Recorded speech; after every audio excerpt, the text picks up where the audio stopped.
Hi friends, मैं आकांक्षा शर्मा जी की with आकांक्षा में आपका स्वागत करती हूँ। पर्यावरण की प्रैक्टिस प्रश्न आज हम करने वाले हैं। ये सुपर हिट 40 से 50 प्रश्न रहेंगे। इस प्रकार के प्रश्न आपके व्यापम में पूछे जाएंगे क्योंकि विज्ञान आना है और विज्ञान में पर्यावरण इंक्लूड रहता है, तो आपको ये प्रश्न भी बहुत अच्छे से करना है। तो चलिए स्टार्ट करते हैं। ये हमारी जो सीरीज़ चल रही है पटवारी क्रैश कोर्स की, उसका 55वां भाग है। 54 भाग हम कर चुके थे, 54 वीडियो कर चुके थे।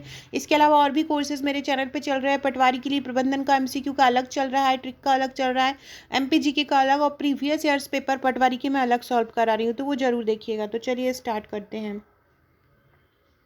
पहला क्वेश्चन है, जल प्रदूषण को मापने के लिए कौन सा परीक्षण किया जाता है। जल प्रदूषण को मापने के लिए BOD परीक्षण किया जाता है। BOD का फुल फॉर्म होता है biological oxygen demand. Biological oxygen demand किस चीज़ के लिए उपयोग किया जाता है, किसके परीक्षण के लिए उपयोग किया जाता है, इस प्रकार से भी आपसे क्वेश्चन पूछ सकते हैं। तो जल प्रदूषण को मापने के लिए BOD का उपयोग किया जाता है। BOD का फुल फॉर्म क्या होता है, बायोलॉजिकल ऑक्सीजन डिमांड। इसको हिंदी में बोलेंगे जैविक ऑक्सीजन मांग, जैव रसायन ऑक्सीजन मांग। महासागरों में जल स्तर वृद्धि का क्या कारण है, दूसरा प्रश्न है। देखो, महासागरों में जल स्तर में वृद्धि क्यों हो रही है, क्योंकि बहुत ज़्यादा गर्मी पड़ रही है।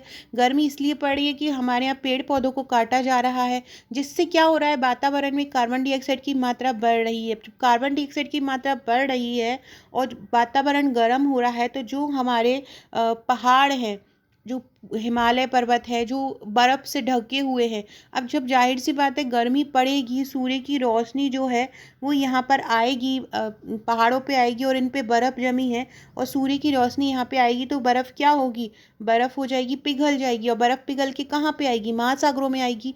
तो महासागरों में आएगी तो महासागरों का जल स्तर बढ़ेगा, और ऐसे देश, ऐसे शहर जो कि महासागरों के तट पर बसे हुए हैं, उन्हें आने वाले समय में इस चीज़ का खतरा हो सकता है। तो महासागरों में जल स्तर वृद्धि का क्या कारण है, ध्रुवीय प्रदेशों में बर्फ का पिघलना। ध्रुवीय प्रदेश मतलब जो ध्रुव मतलब जहाँ पे बर्फ ढकी हुई होती है, वहाँ से गर्मी के कारण बर्फ पिघलेगी और महासागरों में जल में स्तर में वृद्धि होगी। अगला क्वेश्चन क्या है, भूमंडलीय तापन का कारण क्या, ये हमने अभी अपने लास्ट क्वेश्चन में ही पढ़ा है। भूमंडलीय तापमान कब होता है, जब वातावरण में कार्बन डाइऑक्साइड की मात्रा में वृद्धि हो जाती है। वातावरण में जब कार्बन डाइऑक्साइड की मात्रा में वृद्धि हो जाती है तो भूमंडल का तापमान क्या होता है, बढ़ जाता है। इसको ग्रीन हाउस गैस प्रभाव भी कहते हैं। जुगाली करने वाले पशु किस ग्रीन हाउस गैस को उत्पन्न करते हैं। जो जुगाली मतलब जो खुजाल करते हैं, जुगाली करते हैं, तो किस ग्रीन हाउस गैस को उत्पन्न करते हैं, very very important question. Carbon dioxide, जलवाष्प, मीथेन या नाइट्रस ऑक्साइड। तो जुगाली करने वाले जानवर मीथेन गैस को उत्पन्न करते हैं। जुगाली करने वाले जानवर किस गैस को उत्पन्न करते हैं, तो जुगाली करने वाले जानवर मीथेन गैस को उत्पन्न करते हैं। किसको करते हैं, जुगाली करने वाले जानवर मीथेन गैस को उत्पन्न करते हैं। वायुमंडल में गैसों की निश्चित प्राकृतिक मात्रा में अवांछनीय परिवर्तन को क्या बोलते हैं।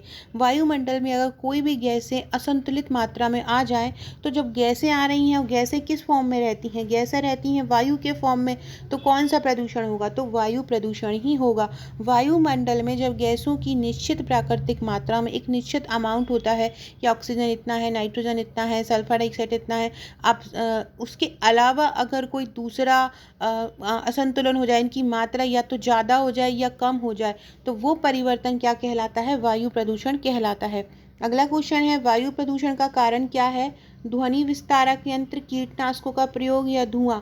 तो देखो, ध्वनि विस्तारक यंत्र ध्वनि प्रदूषण होता है, कीटनाशकों का प्रयोग और धुआं, तो मेनली कीटनाशकों का प्रयोग से जल प्रदूषित होगा। धुआं जो है वो वायु प्रदूषण का कारण बनता है। क्या बनता है, धुआं जो है वो वायु प्रदूषण का कारण बनता है। वाहनों से निकलने वाली प्रदूषित गैस कौन सी है, हाइड्रोकार्बन, जो कि हाइड्रोजन और कार्बन से मिलकर बनती है। कार्बन डाइऑक्साइड, कार्बन मोनोऑक्साइड या नाइट्रोजन डाइऑक्साइड।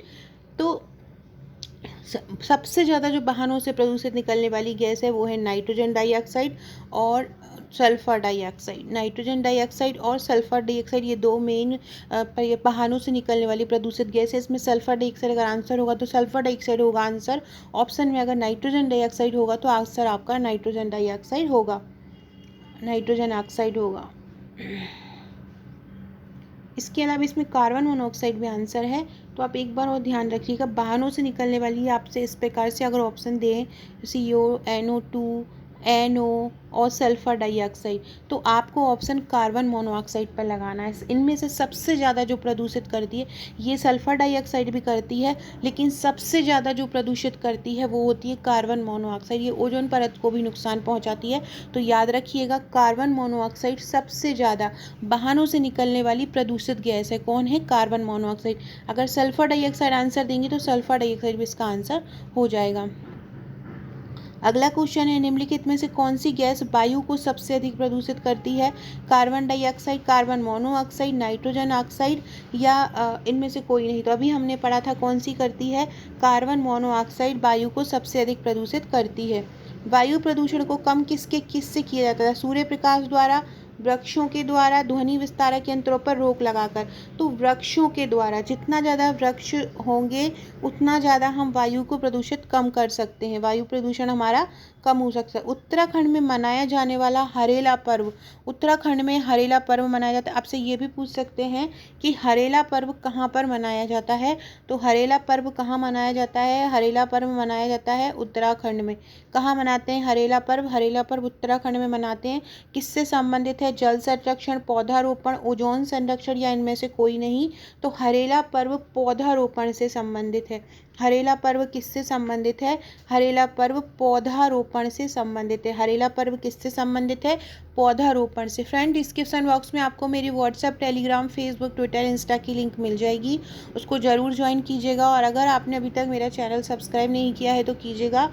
और आपका नंबर अगर आपने मेरे पास सेव नहीं कराया है तो सेव करा लीजिए, ताकि आपको मेरे स्टेटस शो हो सके। वहाँ पर आपको महत्वपूर्ण जानकारी, महत्वपूर्ण क्वेश्चन आंसर्स मिलते रहेंगे। तो अगर आपने नहीं किया है तो इस नंबर पर कर दीजिएगा।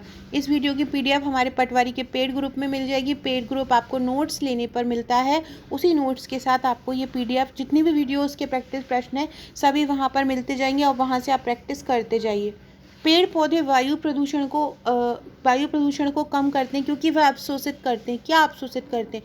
अभी हमने पूछा कि मेनली वायु प्रदूषण किसके कारण होता है? कार्बन डाइऑक्साइड के कारण होता है। और पेड़ पौधे क्या करते हैं?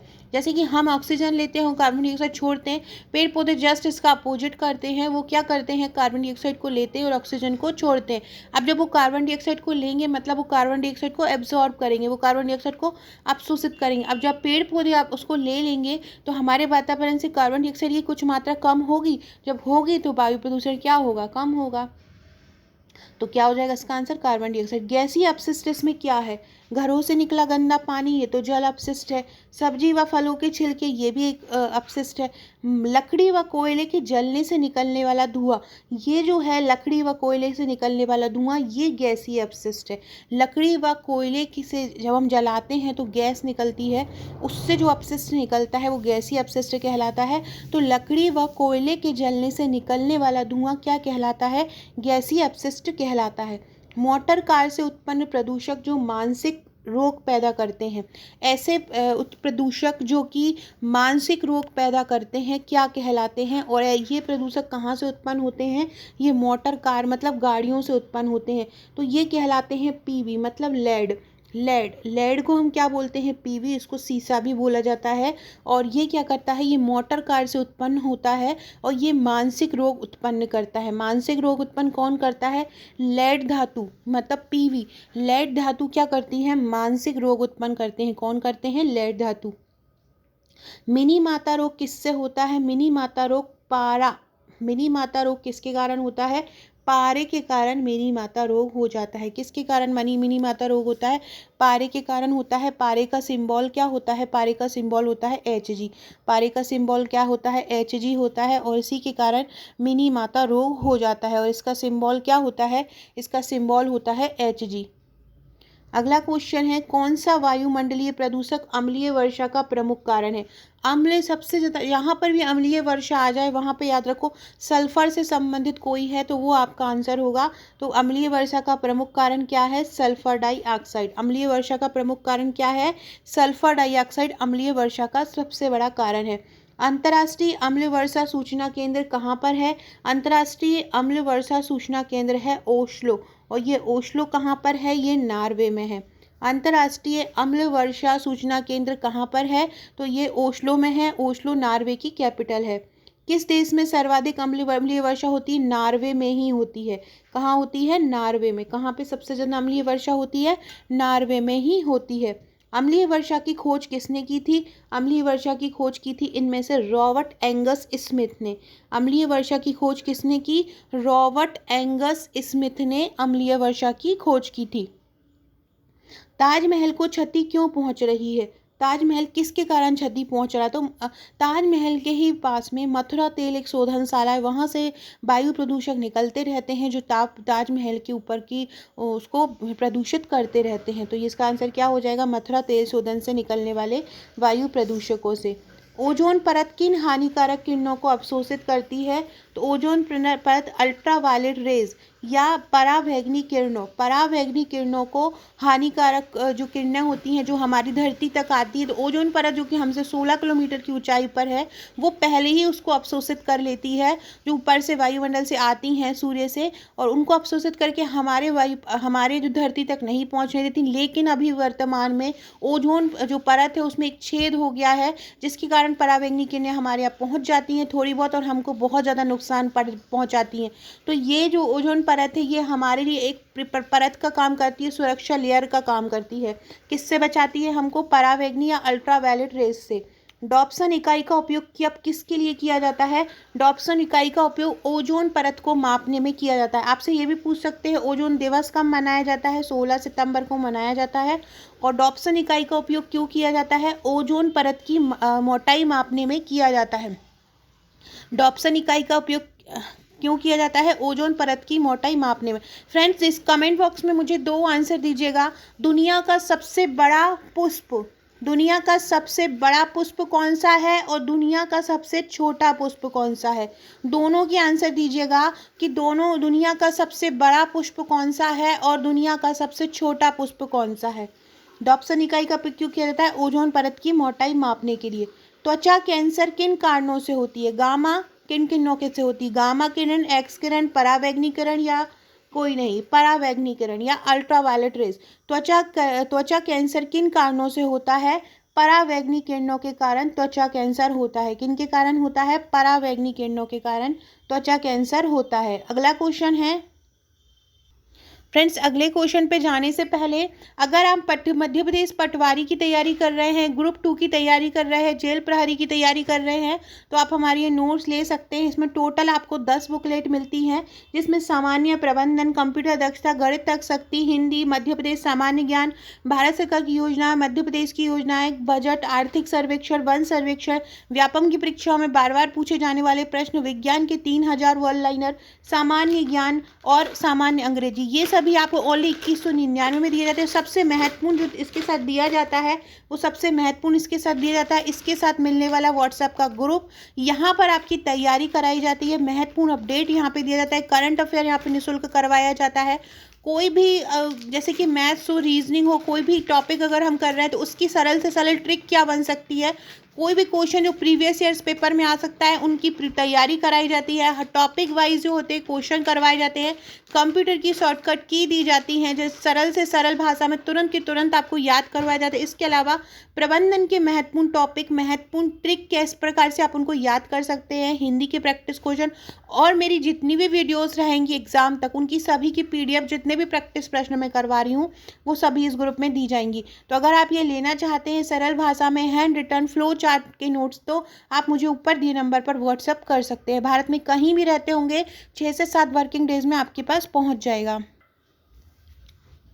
अब हम पढ़ते हैं अगला क्वेश्चन। अगला क्वेश्चन है निम्नलिखित में से किस ईंधन को पर्यावरण स्नेही माना जाता है? पर्यावरण स्नेही का मतलब होता है कि जो पर्यावरण को नुकसान नहीं पहुंचाते हैं। तो इनमें से ऐसा कौन सा ईंधन है जिसको पर्यावरण स्नेही मानते हैं? पेट्रोल, डीजल, द्रवित पेट्रोलियम गैस या संपीड़ित मतलब कंप्रेस्ड नेचुरल गैस, संपीड़ित प्राकृतिक गैस को बोलते हैं कंप्रेस्ड नेचुरल गैस, CNG इसका शॉर्ट फॉर्म होता है। तो किस ईंधन को पर्यावरण स्नेही माना जाता है? संपीड़ित प्राकृतिक गैस या सीएनजी को माना जाता है। निम्नलिखित में से कौन सा वाहनों के लिए सबसे कम प्रदूषक है? पेट्रोल, डीजल, द्रवित पेट्रोलियम गैस या संपीड़ित? जो पर्यावरण के लिए स्नेही होगा वही वाहनों के लिए भी कम प्रदूषक होगा। तो क्या होगा इसमें भी आंसर क्या हो जाएगा? सीएनजी। सीएनजी का फुल फॉर्म क्या होता है? अभी हाल मैंने बताया है, कंप्रेस्ड नेचुरल गैस सीएनजी का फुल फॉर्म होता है, संपीड़ित प्राकृतिक गैस। ग्रीन मफलर किससे संबंधित है? ग्रीन मफलर वायु प्रदूषण से संबंधित है। ग्रीन मफलर किससे संबंधित है? ग्रीन मफलर वायु प्रदूषण से संबंधित है। ये एक दिल्ली की घटना है, जब दिल्ली में बहुत ज़्यादा वायु प्रदूषित होता है तो उसके लिए ये योजना चलाई गई थी। पेड़ पौधों से पर्यावरण को जितना ज़्यादा ढक लेंगे मफलर की तरह, उतना ज़्यादा हम वायु प्रदूषण को कम कर सकते हैं। तो वायु प्रदूषण के ग्रीन मफलर किससे संबंधित है? ग्रीन मफलर जो है वो ध्वनि प्रदूषण से संबंधित है। ग्रीन मफलर किससे है? ध्वनि प्रदूषण से संबंधित है। मफलर से हम जब ढक लेंगे और ज़्यादा से ज़्यादा हम पेड़ पौधे लगाएंगे तो जितना ज़्यादा हम पेड़ पौधे लगाएंगे तो हम इस चीज़ से रोक कर सकते हैं। तो ग्रीन मफलर किससे संबंधित है? ध्वनि प्रदूषण से संबंधित है। राष्ट्रीय पर्यावरण शोध संस्थान कहाँ पर है? राष्ट्रीय पर्यावरण शोध संस्थान को नीरी भी बोला जाता है और ये महाराष्ट्र के नागपुर में है। राष्ट्रीय पर्यावरण शोध संस्थान कहाँ पर है? राष्ट्रीय पर्यावरण शोध संस्थान नागपुर में है। राष्ट्रीय पर्यावरण शोध संस्थान कहाँ पर है? राष्ट्रीय पर्यावरण शोध संस्थान नागपुर में है। अगला है, केंद्रीय प्रदूषण नियंत्रण बोर्ड का मुख्यालय कहाँ है? केंद्रीय प्रदूषण नियंत्रण बोर्ड का मुख्यालय नई दिल्ली में है। भारत का पूछे कहाँ पर है तो मध्य प्रदेश में पूछे तो मध्य प्रदेश में भोपाल में है। और केंद्रीय प्रदूषण नियंत्रण बोर्ड का मुख्यालय कहाँ पर है? नई दिल्ली में है। भारतीय वन अनुसंधान संस्थान कहाँ पर है? भारतीय वन अनुसंधान संस्थान है देहरादून में। देहरादून कहाँ पर है? उत्तराखंड में। तो अनुसंधान कहाँ पर है? देहरादून में। आपसे प्रबंधन कहाँ पर है तो प्रबंधन भोपाल में है। भारतीय वन अनुसंधान कहाँ पर हो रहा है? देहरादून में हो रहा है। प्रबंध कहाँ पर हो रहा है? प्रबंध हो रहा है हमारे भोपाल में।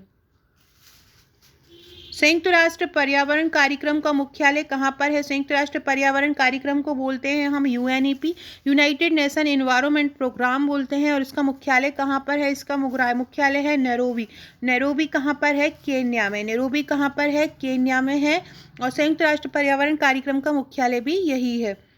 अगला क्वेश्चन है, विश्व पर्यावरण संरक्षण दिवस कब मनाया जाता है? देखो एक बात, विश्व पर्यावरण दिवस नहीं बोल रहे हैं, विश्व पर्यावरण संरक्षण दिवस बोल रहे हैं। अगर आपसे बोले विश्व पर्यावरण दिवस कब मनाया जाता है तो आप ऑप्शन लगाओगे 5 जून। लेकिन आपसे बोलेंगे विश्व पर्यावरण संरक्षण दिवस कब मनाया जाता है तो ये मनाया जाता है 26 नवंबर को। कब? 26 नवंबर को। 26 नवंबर को भारतीय संविधान दिवस भी मनाते हैं। पर्यावरणीय समस्या का उदाहरण क्या है? ओजोन स्तर का ह्रास बिल्कुल है। अम्लीय वर्षा ये भी है। हरितगृह प्रभाव ये भी है। हरितगृह प्रभाव मतलब ग्रीन हाउस इफेक्ट। ये उपरोक्त सभी, तो इसका आंसर क्या हो जाएगा? उपरोक्त सभी इसका आंसर हो जाएगा। पर्यावरणीय ह्रास का मानवीय कारण क्या है? जनसंख्या विस्फोट, हाँ बिल्कुल है। वनोन्मूलन मतलब वनों की कटाई, ये भी है। नगरीकरण, हाँ। तो ये चारों ही इसके आंसर हो जाएंगे। उपरोक्त सभी इसका आंसर हो जाएगा। पर्यावरण संरक्षण का अर्थ क्या है? आर्थिक संसाधनों का संरक्षण, प्राकृतिक संसाधनों का संरक्षण, सांस्कृतिक संसाधनों का संरक्षण या सभी? तो देखो, पर्यावरण, हम अर्थ का किस तरह से बचाव कर रहे हैं उसका पर्यावरण से कोई लेना देना नहीं है। आप सांस्कृतिक जो विरासतें हैं, सांस्कृतिक स्थल, उनको कैसे सहेज रहे हैं उसका भी पर्यावरण से कोई रिलेशन नहीं है। लेकिन आप प्राकृतिक संसाधनों का अगर सहेजते हैं, प्राकृतिक संसाधनों को सहेजते हैं और नॉर्मली कृत्रिम संसाधन का उपयोग नहीं करते तो वो पर्यावरण संरक्षण से संबंधित है। तो इसका आंसर क्या हो जाएगा? प्राकृतिक संसाधनों का संरक्षण। विश्व वन्यजीव कोष का प्रतीक कौन है? विश्व वन्यजीव कोष का प्रतीक है लाल पांडा। क्या है? विश्व वन्यजीव का WWF इसका शॉर्ट फॉर्म होता है। और इसका प्रतीक कौन है? इसका प्रतीक है लाल पांडा। क्या है? लाल पांडा। काकरापार परमाणु शक्ति केंद्र कहाँ पर है? काकरापार परमाणु शक्ति केंद्र गुजरात में है। कहाँ पर है? गुजरात में है। मध्य प्रदेश में नहीं, तमिलनाडु में नहीं, महाराष्ट्र में तारापुर है। और काकरापार कहाँ पर है? गुजरात में है। काकरापार कहाँ पर है? जो गुजरात में। सो फ्रेंड्स, ये थे हमारे आज के क्वेश्चन। आशा है आपको पसंद आए। अगर पसंद आए तो चैनल को सब्सक्राइब जरूर कर लीजिएगा, लाइक कीजिएगा और शेयर कीजिएगा। अगर आप हमारे नोट्स लेना चाहते हैं तो ये नंबर आपके पास लिखा हुआ है, इस नंबर पर आप मुझे व्हाट्सअप कर सकते हैं। Okay friends, thank you.